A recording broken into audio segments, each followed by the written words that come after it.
Hello, আমার নতুন একটা মিনি ব্লগে তোমাদের সকলকে স্বাগত জানাই। দেখতে দেখতে তো বিয়ের 1 বছর পার করেই ফেললাম। আর 1 বছর না হওয়া অবধি তো চুল কাটা যাচ্ছিল না। আর এদিকে আমার চুলের অবস্থা 12টা বেজে 13টা পার করে গেছে, দেখে তো বুঝতেই পারছো।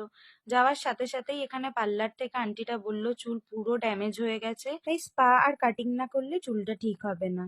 আর যেহেতু 1 বছরও হয়ে গেছে, তাই ভাবলাম এবার চুলটা কেটেই ফেলি। আর আমি যেহেতু বিয়ের আগে থেকেই চুল কাটা বন্ধ করে দিয়েছিলাম, তাই আমার চুলটা না অনেকটা বেশি ড্যামেজ হয়ে গেছিল।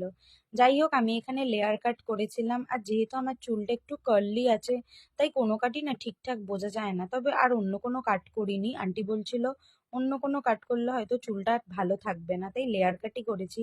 আর আমার নিউ লুকটা তোমাদের কেমন লাগছে অবশ্যই জানিও। এদিকে বাড়ি ফেরার সময় দেখি একটা দাদু দোকান নিয়ে বসেছে, গিয়েই দেখি এখানে কত রকমের আচার বিক্রি করছে। তাই আচার খাবো কি খাবো না এই ভাবনা চিন্তা দূরে ঠেলে রেখেই ঝটপট করে আমচি কিনে নিয়েছিলাম। আর বাড়ি এসে এখানে খাওয়া দাওয়া করে নিয়েছিলাম। এরপর বিকেলে আরো একটা সারপ্রাইজ ছিল। বাড়িতে দিদি এসেছিল ইয়ার পিয়ার্সিং করানোর জন্য।